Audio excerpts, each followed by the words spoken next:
नमस्कार साथियों, स्वागत है आपका आरोनम एकेडमी में। तो हिंदी व्याकरण में मैं रस पढ़ा रहा था आप लोगों को, ठीक है। और रस के मैंने कुछ पार्ट कल बता दिए थे, बचे हुए पार्ट आज बता दूंगा और कुछ और रह जाएंगे वो मैं आपको कल बता दूंगा, ठीक है। देखो रस क्या होता है, मैंने बताया था रस्यते यति रसा। क्या रस्यते यति रसा मतलब काव्य के पढ़ने से अनेक प्रकार की क्या होती है, आनंद की अनुभूति होती है, तो उसे हम क्या कहते हैं, रस कहते हैं, ठीक। उसमें मैंने बताए थे कि उसके 4 अंग होते हैं, है ना, स्थायी भाव, अनुभाव, है ना, और संचारी भाव, ठीक। और उसके भेद भी बताए थे। और उसमें स्थायी भाव जो था उसके मैं 11 भाग बता रहा था, उसमें से कल 2 बता दिए थे, श्रृंगार रस, उसके भी संयोग और वियोग श्रृंगार बता दिए थे। आज मैं बताता हूँ उसी के आगे। पहला आता है वीर रस। क्या आता है? वीर रस। देखो वीर रस क्या होता है कि शत्रु का उत्कर्ष, क्या लिखा है, शत्रु का उत्कर्ष, धर्म हानि आदि को देखकर जो मन में जागृत उत्पन्न हो जाए, उत्साह जागृत हो जाए, मतलब क्या हो जाए मन में, जैसे कि कहीं देश में लड़ाई हो रही है तो सब लोग एकजुट हो जाते हैं कि हाँ अब मतलब पाकिस्तान में हमला हो जाता है तो सोच लेते हैं अब सब लोग हाँ अब हमला कर दीजिए, तो मन में क्या आ रहा है, उत्साह हो रहा है। तो वही है, शत्रु को देखकर, धर्म हानि आदि को देखकर मन में जो उत्साह जागृत हो जाए उसे हम वीर रस कहते हैं।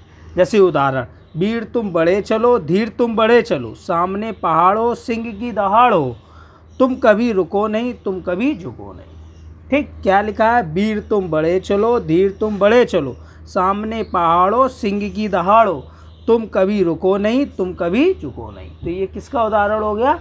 वीर रस का। इसमें वो पूछ ले वीर का स्थायी भाव क्या होता है, तो तुम्हें पता है वीर का क्या होता है, उत्साह, ठीक। वीर रस के बाद आता है रौद्र रस। क्या आता है? रौद्र मतलब क्रोध। शत्रु अथवा अवनीत व्यक्ति को चेष्टाएं, गुरुजनों की निंदा देखकर मन में जो क्रोध का भाव आ जाए, मतलब जैसे कोई तुम्हारी निंदा करे और तुम्हें गुस्सा आ जाए एकदम, है ना, क्रोध सा आ जाए, तो वो ये शत्रु अथवा अवनीत व्यक्ति की चेष्टाओं व गुरुजनों की निंदा देखकर मन में क्रोध का भाव उत्पन्न हो जाए, वो तो रौद्र रस कहलाता है, ठीक। जैसे कि उदाहरण लेगा, उस काल मारे क्रोध के तन कांपने उसका लगा, मानो हवा के शोर से सोता हुआ सागर जगा, ठीक। क्या लिखा है? उस काल मारे क्रोध के तन कांपने उसका लगा, मानो हवा के शोर से सोता हुआ सागर जगा। तो ये हो गया आपका रौद्र रस। कौन सा रस हो गया? रौद्र रस। अगला आता है करुण रस। करुण मतलब ये होता है किसी प्रिय वस्तु, व्यक्ति अथवा अनिष्ट की आशंका या विनाश हृदय में क्षोभ होता है। करुण मतलब होता है एक तरह का शोक, कोई बात हो जाए तो एकदम हमें शौक सा लग जाता है ना, किसी की डेथ हो जाए तब भी हो जाता है, शोक बनाते हैं। तो वो ये किसी प्रिय वस्तु, व्यक्ति अति अनिष्ट की आशंका या विनाश हृदय में क्षोभ होता है।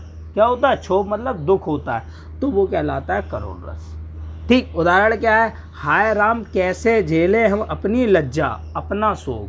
क्या लिखा है? हाय राम कैसे झेले हम अपनी लज्जा अपना शोक, गया हमारे ही हाथों अपना राष्ट्रपिता परलोक, गया हमारे ही हाथों अपने राष्ट्रपिता परलोक।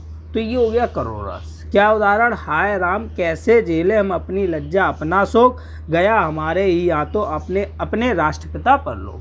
तो ये हो गया आपका करुण रस, ठीक। अगला आता है शांत रस। शांत रस ये होता है संसार की असरता, सभी वस्तुओं की नाश्वरता या ईश्वर की सत्ता का ज्ञान होने से सांसारिक माया मोह से वैराग्य की भावना उत्पन्न हो जाए। कैसी हो जाए? वैराग्य की भावना उत्पन्न हो जाए, तो वो हो जाता है शांत रस। एक बार फिर से, संसार की असरता, सभी वस्तुओं की नाश्वरता, ईश्वर की सत्ता का ज्ञान होने से सांसारिक मोह माया, है ना, या मोह माया से वैराग्य की भावना उत्पन्न हो जाए, तो वो शांत रस कहलाता है, ठीक। उदाहरण क्या है? अबलो नशानी अब ना नशियो, अबलो नशानी अब ना नशियो, राम कृपा भव निशा सिरानी, जागे फिर ना डसियो।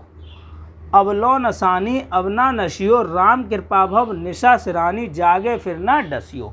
तो ये हो गया शांत रस। क्या हो गया? शांत रस, ठीक। उदाहरण पूछेगा, उदाहरण में पूछ लेगा ये कौन सा रस है, तो ये हो गया शांत रस। अगला आता है हास्य रस। हास्य रस ये होता है किसी की वेशभूषा, वाणी, चेष्टा को देखकर हृदय में विनोद उत्पन्न हो जाए, मतलब खुशी जाहिर हो जाए, या हंसने लगे हम उसे देख के, तो वो हो जाता है हास्य रस। जैसे लिखा है, पुनि पुनि मुनि उकसई अकुलाई, पुनि पुनि मुनि उकसई अकुलाई देखी दशा हरजन मुस्काई। तो मुस्काई वर्ड आ ही रहा है, तो इससे पता चल गया कौन सा रस है, हास्य रस हो गया। लिखा है पुनि पुनि मुनि उकसाई अकुलाई देखी दशा हरजन मुस्काई, तो ये हो गया हास्य रस।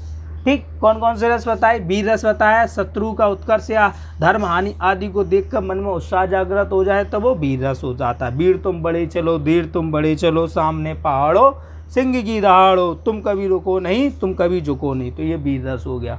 रौद्र रस बताया, शत्रु अथवा अविनीत व्यक्ति की चेष्टा गुरुजनों निंदा देखकर हृदय में जो क्रोध का भाव उत्पन्न हो जाए तो वो रौद्र रस। जैसे उसका मारे क्रोध के तन कांपने उसका लगा, मानो हवा के शोर से सोता हुआ सागर जगा, तो ये रौद्र रस हो जाता है। करुण मतलब शोक उत्पन्न होगा, किसी प्रिय वस्तु व्यक्ति अथवा उनिष्ट की आशंका या विनाश हृदय में क्षोभ उत्पन्न होता है। जैसे हाय राम कैसे झेले हम अपनी लज्जा अपना शोक, गया हमारे ही यहाँ तो अपने राष्ट्रपिता परलोक, तो ये हो गया करुण रस। शांत रस बताया, संसार की असरता, सभी वस्तुओं की नाशवरता, ईश्वर की सत्ता का ज्ञान होने से संसारिक मोह माया से वैराग्य की भावना उत्पन्न हो जाए तो वो शांत रस हो जाता है। जैसे अवलो नशानी अवना नशियो, राम कृपा भव निशा सरानी, जागे फिर न डसियो, तो ये हो गया शांत रस।